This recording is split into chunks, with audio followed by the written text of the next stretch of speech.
regular supply of chalk. We need vanguards. We need magic markers.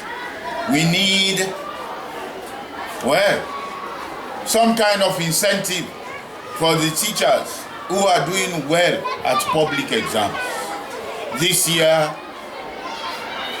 at the Beke, in my school, the best department in the compulsory core was integrated science.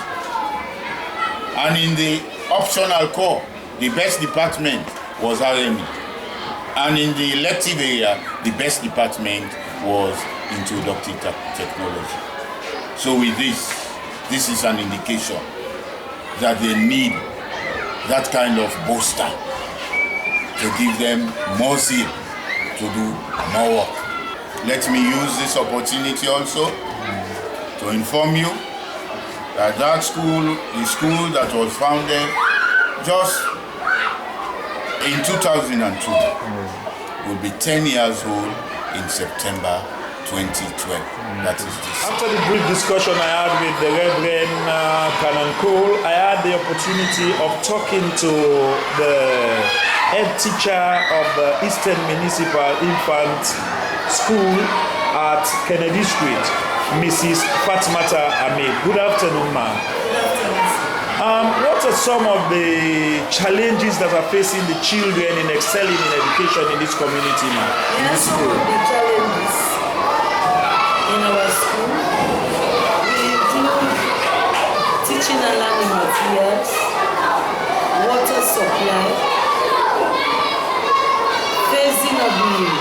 giving the school a facelift, having the structure being looked after, especially the window and the window panes, and more so the school teaching and learning materials. We are sometimes supplied by the Ministry of Education, but not enough for all of the children to alleviate the poverty we are suffering from. These things include books, pencils, slates, textbooks, etc., etc. And even the playground of the school is dusty, which might lead to minor diseases like coughing, diarrhea, etc. So, as the foundation is presently taking care of some of these things, we need their help. We are badly in need of these things in our school and in our community. We want to help some of the children with scholarship, though the Ministry of Education says that they are giving us free education, but it is not free at all. Some of the children have no uniforms to come to school. They lack food. Some of them are undernourished.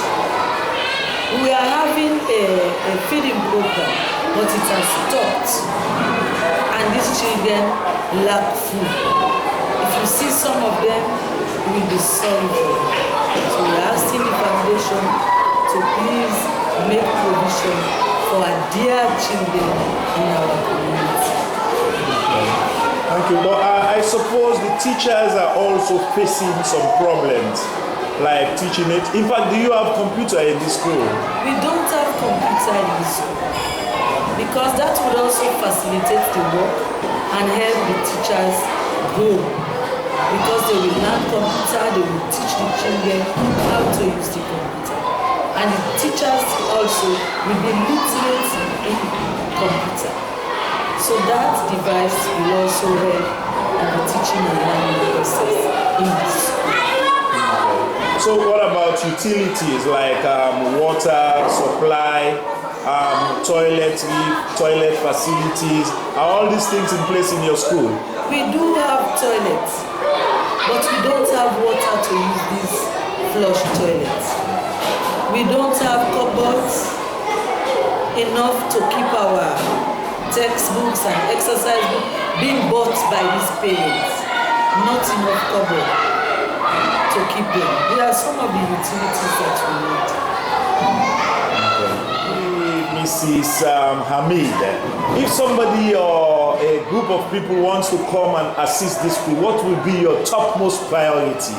My topmost priority will be teaching and learning materials, especially when the teacher uses part of her salary to buy something like chalk, pencils to help these needy children. And next, we want water. Water will be our priority after teaching and learning materials, and also the computer system, so that we too will be at power and exposed to other schools abroad. The Sulaimania School is the oldest in the Fourah community. I had the pleasure of talking to the head teacher. Cool. How are you getting on in this school, man? Well, we are managing because things are very difficult. Difficult, very difficult. So what are some of the challenges that the students are facing in this school? Most of them don't have books, cannot cooperate with school materials. They cannot afford school material, pens, books, pencils. But they do pay their fees. Since it's free education, Okay. you ask for fees from them. Most people ask about band and sports. Okay. So there are lack of school materials, School materials. like books, pens, and all these things. Yes, sir. Okay, so you're having problems with that. Yes, sir. And what else? Are the teachers comfortable? No, not at all. So what are some of the challenges they are facing too? Lack of school materials for them to cope up with work, like vanguards, markers, and even the children, because they don't come regularly like that. Okay, they don't come regularly to school. Yes, sir. Because of what? School uniforms and all these Uniforms. things? Uniforms. Some of them show it not at the style that the school wants. Okay. Some don't. All this is due to poverty. Yes, sir. So, so you say the teachers, they are also facing problems, like, I mean, they don't have vanguard school teaching aids. Yes, sir. So I see you have your deputy head teacher with you here. Good morning, madam. So you are a teacher too. You teach in what class? Class 1-1. Class 1-1. So what are some of the problems you are facing in this school? Some of the problems are the children who come to school at times late due to the home family background. Okay. And for us in class 1 especially, for education to have a root is very difficult in this community because some of the children, their parents do not pay much attention to them. In the morning they leave the children, go to the market. The children have to Eat, look good. yes. At times they come to school very untidy, except on Monday morning. They don't place their ear. They are so very untidy. The uniform is so dirty.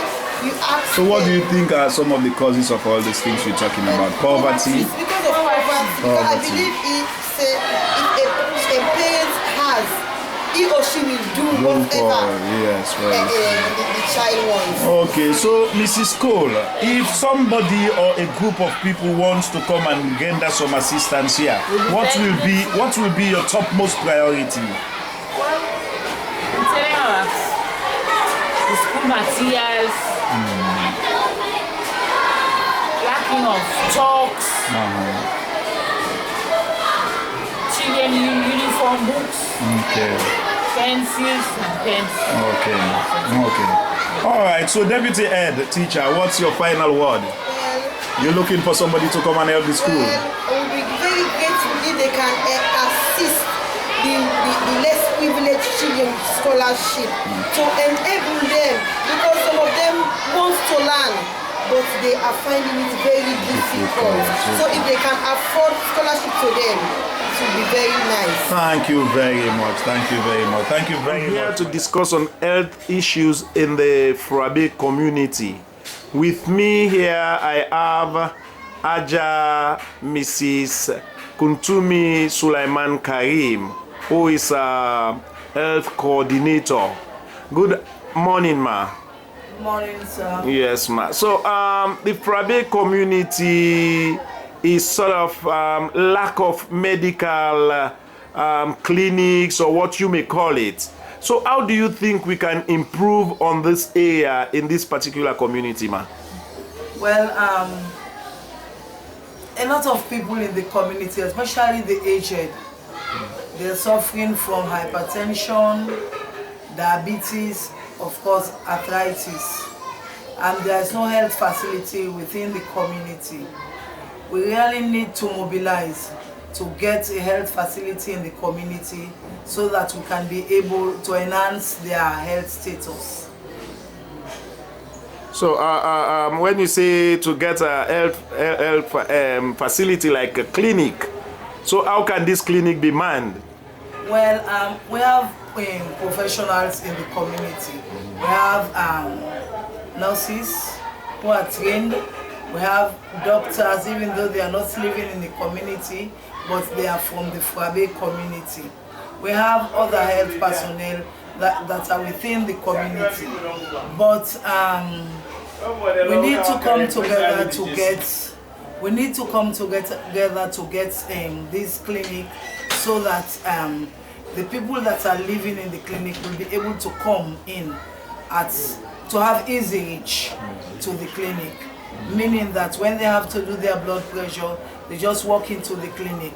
When they have to do their blood sugar level, they come to the clinic. They don't have to walk miles away or to go far away to get their health services that they will need for what they are suffering from. So we really need to have a clinic within. We have to have easy reach. We have a clinic for the vulnerable, because they cannot move to far distance, and in fact they don't have enough money to just pay to go to far distance and even to pay for some of the services, because we have free health in care services in Sierra Leone, but it's just for the pregnant women and the under 5, and these people are aged. They need health facility. So therefore we need to come together to get a health facility to help them with their problems. Yes, my poverty is another problem in this community. So if somebody or a group of people comes in and say, Aja, as a medical person, we want to help in the area of clinic, and what will be your professional advice? Well, that will be welcome, because we really need the health facility, and professional wise trying to mobilize the other nurses to come together wherein we'll be able to give professional service to the vulnerable. Okay, so if it is immediate, what sort of equipment or medicines will you advise to be available? Well, just as I said earlier, these people have hypertension, they have arthritis, they have diabetes. We need blood pressure machine. We need other equipment like doing their blood sugar level. That's the one doing at home. And also we need several basic drugs that they will need for their ailments. Okay. Okay, Aja, thank you very much. I know we forget to talk about the children, because malaria is another problem. Of course, malaria is there. Yeah. But if you can remember, I talked about the free health care for the under 5s and for the pregnant women and lactating mothers. But really, malaria is a problem in sub-Saharan Africa. That is worldwide. Everybody know about it. We do have malaria in the community.